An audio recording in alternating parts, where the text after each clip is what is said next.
himself. Friend, there are many of you, there are many amongst us that are masters of their kingdom.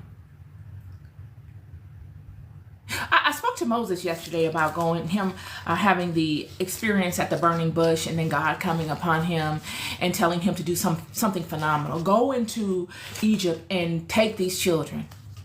And Moses is like, well, wait a minute. Who am I, Father, that I'm going to go and take these people from Egypt?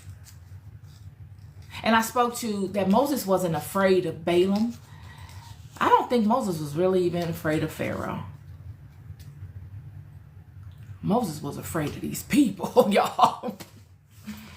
These people. You got to be one of them to understand them, friend. You must be appalled. You've got to. You've got to understand the Jew, meaning you've got to understand the house, the dynamic. You've got to understand the robber, the thief, the unaliver.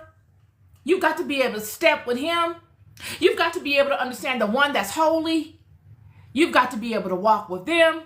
You've got to be able to understand the one that's a follower and that's able to, that'll do any and everything just to keep their little bit of their allocation. You've got to be everything. You've got to be able to embody some of everything. You've got to be a well-rounded individual to deal with people, to lead people. And this was Moses when he comes in his contact with God, and he's saying, who am I to come and corral all of these people out of Egypt? I've said this when I first came forward with my Bible studies. Moses' biggest problem was getting the people to buy in. Going to Egypt and getting the people to buy into him so much that they leave was Moses' biggest problem. After he could get that done, Pharaoh and Balaam would be nothing. Moses had defeated Balaam before. He knew he could overcome Balaam. It was the people. And this is Paul.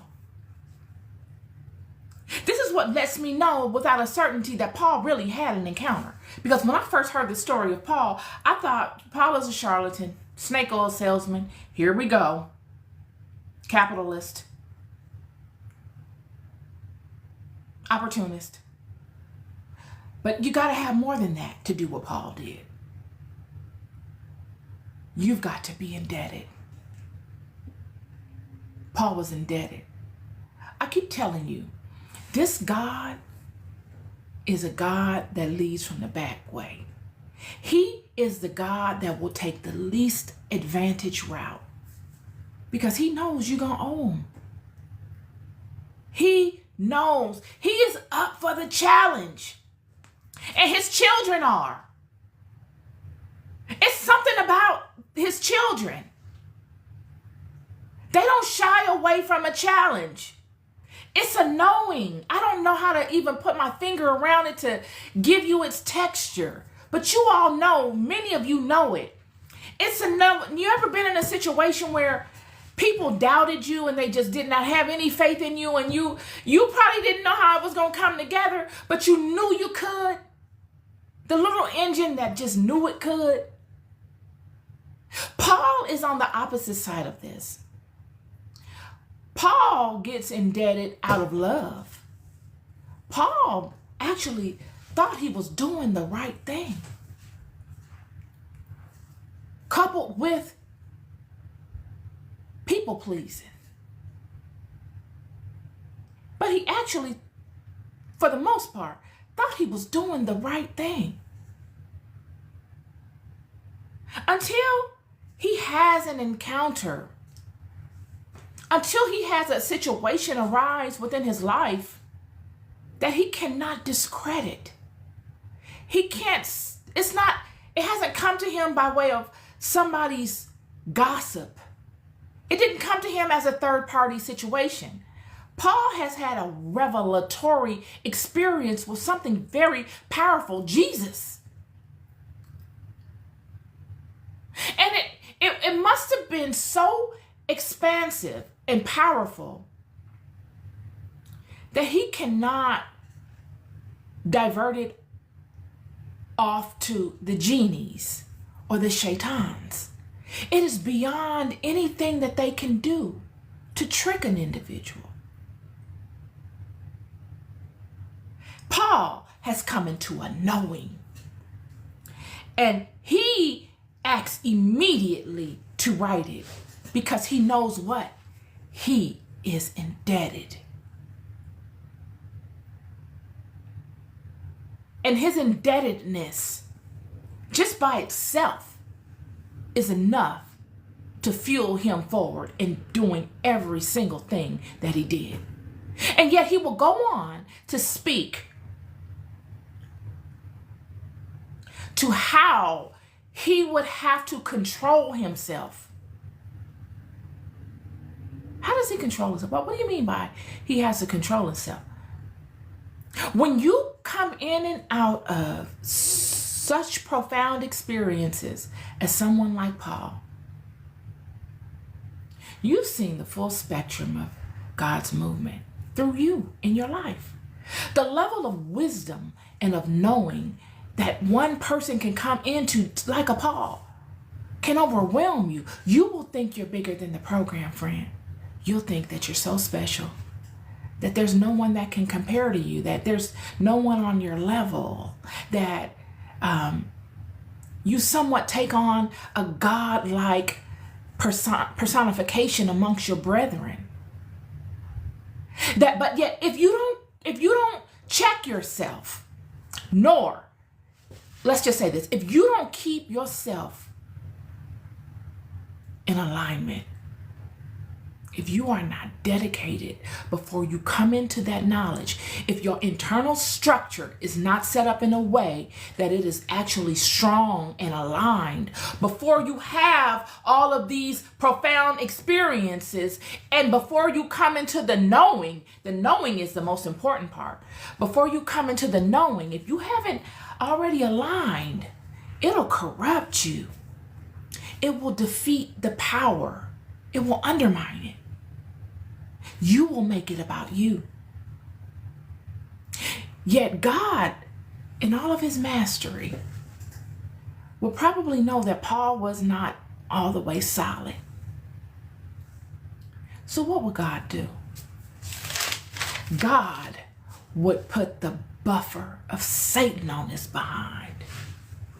So Paul said, I asked God thrice, Father, take this away from me. Find somebody else. Father, please, this cup is too much. He said, but instead what he did, he didn't take it. He put the buffer of Satan on me so that I never make it about me. I'm always moving forward. I don't have a choice to go back. It's too uncomfortable for me to stay still.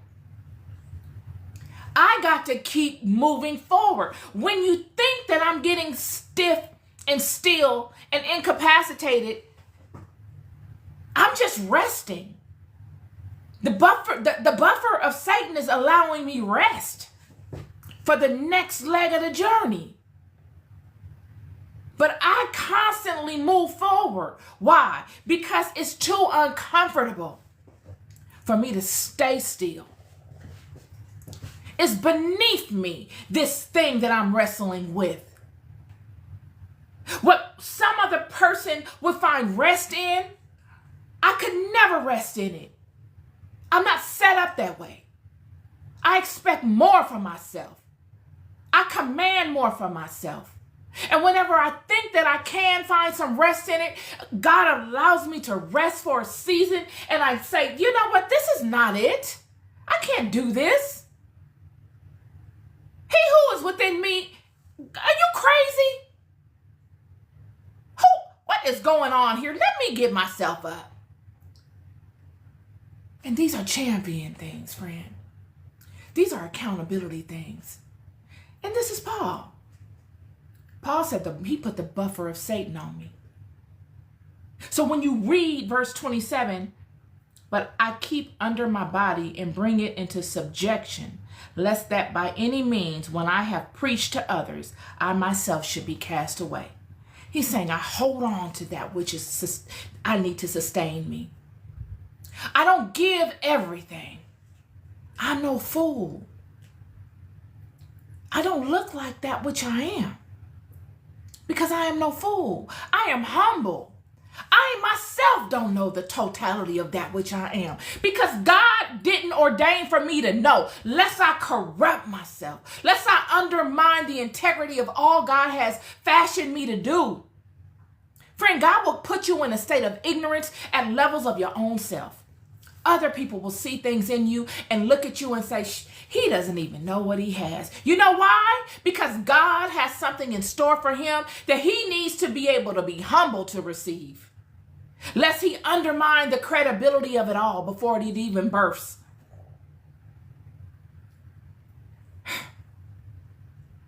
You could tell him all day, you're this, you're that, I see this and I see that for you. And they can be happy that you said it, because nobody wants to hear a negative word. Everybody wants to hear goodness and graceful words over their lives and power over their lives. But they'll bask in it for a minute, and then they'll get back to doing what they're doing. They don't allow it to blow them up. You know why? Because that's how God set it up. That buffer of Satan, this was his creation. This is what he was created to do. Everyone is working in alignment to their respective roles. This is the role. It's his role. It's to keep you in alignment. This is how it serves you. Remember when Satan said, you want me to serve him? I don't want to serve him. Well, it's not what you want. It's what you are commanded to do. So go do it. And when you are properly aligned, we see time and time again how this buffer of Satan plays his position to lead you to your greatness, lest you corrupt your own self. Lest you undermine the power of God that flows within you in doing what you were born to do. Do what you were born to do, friend. Live up to your capacity, your maximum capacity. Go for it. In your own way. Within your own season. This is my word for y'all today.